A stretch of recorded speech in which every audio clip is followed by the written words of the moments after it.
The stat line of 0 attack and 1800 defense is a very popular stat line for a series of hand traps, but also happens to be the stats of a couple of other cards that have seen competitive play. So in this list, we'll be going over 10 of the best cards that have this oddly specific stat line. And at number 10, we have FA Hang On Mach. This is a level 4 monster which has the effect where it gains attack equal to its level times 300. Each time an FA spell or trap card is activated, you get to increase the level of this card by 1. And this card is unaffected by the activated effects of your opponent's monsters, who have an original level or rank that is lower than this card's level. And if it's level 7 or higher, it gains the Floodgate effect, where all of your opponent's cards are banished instead of going to the graveyard. So a one-sided macrocosmos. Now, this card never actually saw competitive play in the TCG, and the reason this card is on this list is because of how overpowered the card was when it was first added to Duel Links. You see, normally it would take some time in order to increase this card's level up to 7, by either activating FA Downforce to increase its level by 3 immediately, or just by activating 3 other cards until it eventually hits that sweet level of 7. But in Duel Links, where they have skills that can be used without having to draw certain cards, what they would do was actually increase this card's level above 7 very easily during their first turn, without having to play any other FA cards at all. There was a skill called a level augmentation, which simply allowed you to increase the level of a monster you control by the level of a monster in your hand. This level increase was permanent and didn't require any kind of setup, so on turn 1 you could easily increase the level of FA Hang On Mach to 10 or higher if you used a high enough level monster. But you only need a level 3 or higher monster for it to gain its benefits. And the ability of Macrocosmos is itself limited to 1, because having every card be banished instead of going to the graveyard is a very powerful floodgate.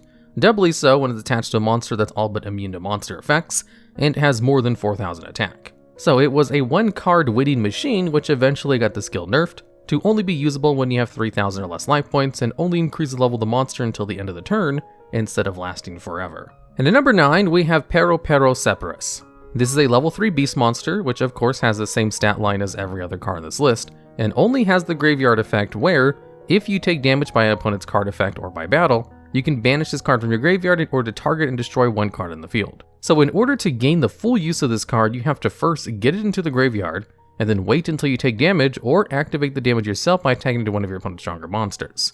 Now, being able to destroy a card in the field from a graveyard effect is actually good. If you could proc the effect more reliably, it probably would have seen way more play. As it is currently, it doesn't really see competitive play in the modern meta, but it did see a lot of play for a hot second in a whole bunch of Burning Abyss decks. Burning Abyss is all about level 3 monsters, and a lot of different versions of them use a level 3 toolbox. So, the level 3 nature of this card and how much the deck naturally mills from just their deck to the graveyard thanks to Dante, Pero fit in nicely as a level 3 option for extra deck plays. Or just a nice card to get in the graveyard nonetheless, to maybe destroy one of your opponent's monsters during their battle phase. But it was really popular in a variant of Burning Abyss decks which would use Rescue Cat and Sekka's Light. Rescue Rabbit allows you to special summon 2 level 3 or lower beast monsters from your deck, but their effects are negated and they're destroyed during the end phase. So you basically got the full advantage of Pero through Rescue Cat, of being a body on the field and only being useful in the graveyard anyway. And at number 8, we have Electromagnetic Turtle. This is another card with a graveyard effect where, during your opponent's battle phase, you can banish this card from the graveyard in order to end the battle phase, which is a pretty powerful effect on a graveyard effect, which is why the effect has a hard once per duel clause, so you can't stall out infinitely with Electromagnetic Turtles if you have multiple copies in your graveyard or recycle them in some way. As being able to stop a full battle phase from a graveyard effect is pretty valuable, because you're not using a resource from your hand or field in order to accomplish a similar feat. Whereas normally you'd have to go -1 if you use something like Threatening Roar or Swift Scarecrow to accomplish something similar. And since Electromagnetic Turtle could gain its good benefit from the graveyard, it was sometimes just a good card to play in decks that could naturally send it to the graveyard in order to use other things. Like how some Cyber Dragons could use Electromagnetic Turtle in order to fulfill the cost for Galaxy Soldier or Cyber Dragon Nastar. 2 cards that Cyber Dragons normally play which require you to discard another monster from your hand, or specifically a light monster with Galaxy Soldier. And at number 7, we have Dododo Dwarf Gogogoglove. This is a monster part of the auto-matic archetype, which is an archetype of 4 types of monsters who have really long names that repeat themselves about 3 times. Dododo Dwarf Gogogoglove has 2 effects. The first is if this card is on the field, during your main phase you can special summon either a Zubaba or Gagaga monster from your hand. So it's an excellent starter card on the field, which could allow you to go into all of your other plays. However, what was really good about this card is its other effect, where if this card is in your graveyard and you control either a Gogogo or a Dododo monster, except a copy of this card, you can special summon this card, but it's banished when it leaves the field, which doesn't matter if it's detached as an Xyz material. And you can only use each of its effects once per turn. So because of this card's excellent graveyard effect, if it's just sent to the graveyard by detaching as an Xyz material, as the auto-matic archetype is very Xyz focused, then it can just come back in order to be used as another material.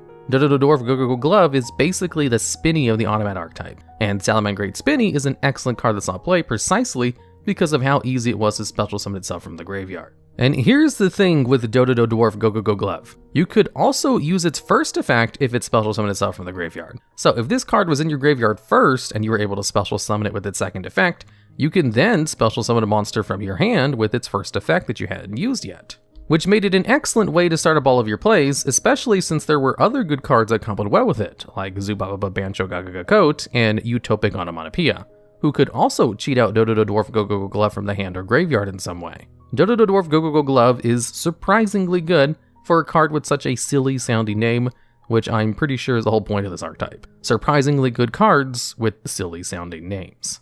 And at number 6, we have Ghost Mourner and Moonlit Chill. This is a level 3 zombie tuner monster, and the first of the hand traps we'll be talking about, which is the whole inspiration for this video. Ghost Mourner and Moonlit Chill is part of a series of ghost girls that all have hand effects that are really good against countering meta plays. Of all of them, Moonlit Chill is probably the least played, while also still having a good effect nonetheless. Where if your opponent special summons a monster, you can discard this card from your hand in order to negate that monster's effects until the end of the turn, and also, if that monster leaves the field during that turn, its controller will take damage equal to its original attack. And this effect is restricted with a hard once per turn, as are all the other ghost girls. Now, being able to negate the effects of a monster for the rest of the turn, even under the restrictions it has, where it has to have been special summoned that turn, is pretty good. The effect will almost always be useful, and it even has an extra side effect where, if that monster is further used for some kind of extra deck play and sent to the graveyard, they also take a little bit of life point damage, or maybe even a ton of life point damage if it's a big monster. One of the most useful ways to use this card is definitely on a link climbing tool, something like Isolde for example. That way you can't use any of the effects that turn, and they're disincentivized from using it further for more link plays. Now, the reason Ghost Mourner Moonlit Chill doesn't see very much play is because there's no real reason to use this card over just Effect Veiler or Infinite Impermanence. Both of these other hand traps can also negate the effects of a monster in the field until the end of the turn, except they don't have conditions on which monsters they can negate, and neither of them have a hard once per turn on their effects. So if you open up 3 copies of Ghost Mourner and Moonlit Chill, you'll only be able to use a single one of them on one monster, whereas with Effect Veiler or Infinite Impermanence, you could use all 3 copies of them if you wished. And Infinite Impermanence also has an extra benefit where it can negate spells and traps if it's actually on the field. So, when it comes to hand traps that have effects that can negate your opponent's monsters, the totem pole is Infinite Impermanence first, then copies of Effect Veiler if you need more than 3 Infinite Impermanences, and then maybe Ghost Mourner and Moonlit Chill if its stats, type, or attribute happens to mesh well with your deck. So, technically great effect, just not as versatile as 2 other hand traps that also exist. And at number 5, we have Ghost Sister and Spooky Dogwood. This hand trap has the effect where you can activate this from your hand whenever you want, then afterwards for the rest of the turn, each time your opponent special summons a monster during the main or battle phase, you gain life points equal to that monster's attack. But if you fail to gain any life points due to its effects, your life points are instead halved during the end phase. So Spooky Dogwood is kind of like a life point gain version of Mach, where you gain a whole bunch of effects the more your opponent special summons during their turn. And gaining a ton of life points from your opponent's combos of setting up their board could give you enough of a buffer where your opponent would have to attack you directly during multiple turns before they're actually able to put a dent in your life points. Normally, life point gain effects don't really matter, unless you're able to gain a whole bunch of them, and Ghost Sister and Spooky Dogwood kind of fits into that category. The life point gain you get from this card can give you an extra turn or two by just having a huge amount of life points for your opponent to go through, which can give you enough time to try to draw cards in order to counterplay whatever your opponent did in order to put you in that kind of game state. However, you can't really use those life points to push for game either. It's purely a defensive tool, so you're going -1 in order to get a whole bunch of life points, so that you might be able to survive a couple of extra turns in the battle phase. And at that point, you're better off just using that -1 for some other kind of effect that might stop those plays from being set up in the first place. But there have been some decks that were able to use Ghost Sister and Spooky Dogwood to some effect by just offsetting that -1. like a Plunder Patrol deck for example, which was able to recycle Ghost Sister and Spooky Dogwood with Salvage, since a majority of their deck plays water monsters with less than 1500 attack, and Salvage is a +1 in card advantage by recycling water monsters from your graveyard, which Spooky Dogwood fits perfectly as a target for Salvage, since it's a water monster with less than 1500 attack. And at number 4, we have Ghost Reaper and Winter Cherries. This card has a hand effect where, if your opponent controls more monsters than you do, you can discard this card from your hand in order to reveal one card in your extra deck, where you can then look at your opponent's extra deck and then banish all copies of the card that have the same name as the monster you reveal. So, for example, say your opponent has the materials on their side of the field in order to go into a level 8 Synchro monster. You might assume they're going to go into a Borreload Savage Dragon with their next play. So you could use Ghost Reaper and Winter Cherries in order to reveal a copy of Borreload Savage Dragon in your extra deck, to then maybe banish all the copies from your opponent's extra deck to stop the plays before they can bring it out. Or maybe your opponent is playing some other kind of deck which requires specific extra deck monsters in order to do all of their plays. If you just set up your extra deck with a whole bunch of very good extra deck monsters, and just choose choice-specific archetype extra deck monsters, like maybe Spiral Double Helix, you could use Ghost Reaper and Winter Cherries in order to stop your opponent's plays before they happen. And that's kind of the whole game plan of Winter Cherries. It's normally only played in decks that don't really use their extra deck anyway, in order to counter your opponent's plays before they can go into their extra deck monsters. So the use of Ghost Reaper and Winter Cherries is entirely dependent on two factors.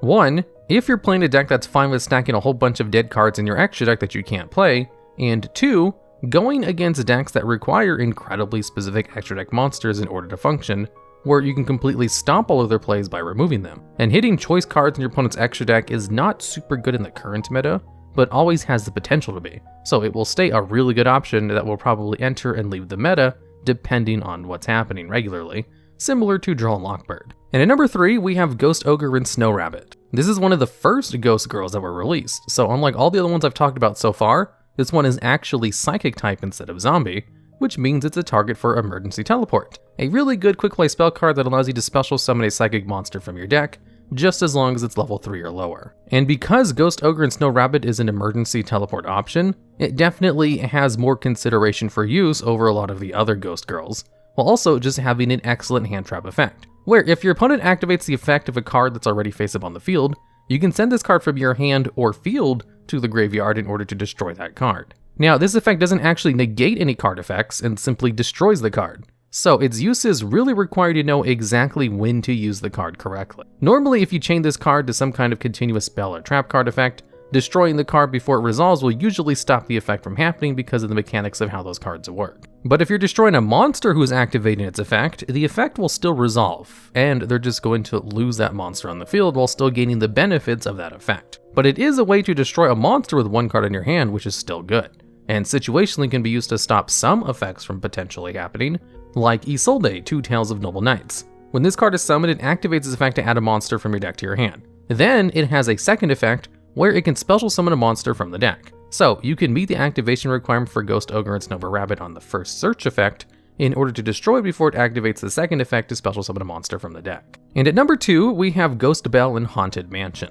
This monster has a hand effect where, if a card or effect is activated which includes an effect that would either add a card from the graveyard to the hand, deck, or extra deck, special summon a monster from the graveyard, or banish any cards from the graveyard, you can send this card from your hand to the graveyard in order to negate the activation of that effect. So basically, if your opponent is trying to move cards in the graveyard somewhere else, you can shut that down with Ghost Belle and Haunted Mansion. And it's one of the few Ghost Girls that actually negates the activation of the effect instead of just the effect of the card, which is a distinction that matters sometimes if you're trying to resolve the effect of something like Witch's Strike. And because most decks use their graveyard as a second hand, being able to unconditionally negate one card effect from your opponent's graveyard is really good. The effect of this card is almost always live if it's in your hand, and useful in pretty much every meta, especially useful in metas that are very graveyard effect heavy. In fact, Ghost Belle and Haunted Mansion is so good that DD Crow and Skullmeister are regularly played alongside it just to have extra versions of its effect, because Ghost Belle and Haunted Mansion is a hard once per turn. DD Kroll and Skullmeister also have effects to stop cards in your opponent's graveyard in some way, but neither of them are as versatile as Ghost Belle and Haunted Mansion, but they do have the advantage where their effects are not hard once per turns. So if you have 3 copies of Ghost Belle and Haunted Mansion in your hand, you can only use one of them, whereas you can use all 3 copies of DD Kroll or Skullmeister. But usually, even decks that do play a whole bunch of copies of either DD Kroll or Skullmeister will play a couple of copies of Ghost Belle and Haunted Mansion first, because its effect just covers more ground. and versatility in Yu-Gi-Oh! Is definitely highly valued. And at number 1, we have Ash Blossom and Joyous Spring. This is the only Ghost Girl hand trap which doesn't actually have ghosts in its name, so it kind of ruins any future archetype they might receive as they don't share a naming convention. But they do share the stat line of 0 attack and 1800 defense, with all of them also being tuner monsters, which is how they were all grouped up for the idea of this video.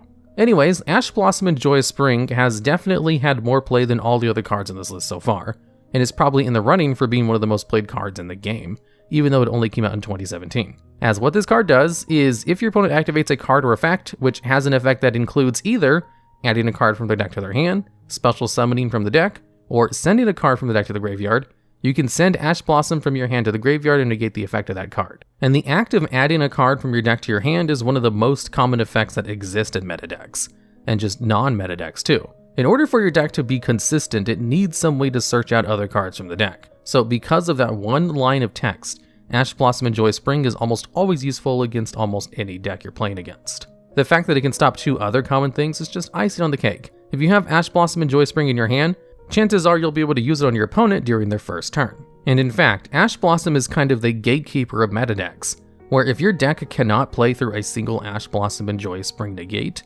then it's not strong enough to compete in the metagame. Although since all meta decks can play through a single Ash Blossom to an extent, it's sometimes not even played in meta decks because they'd rather play more banger hand traps that can completely shut everything down, or just not use hand traps at all and go with a whole bunch of going second cards like Dark Ruler no more. And even with Ash Blossom no longer being included in every single deck nowadays, it still consistently sees competitive play in lots of different kinds of decks, even if it's no longer 100% of them.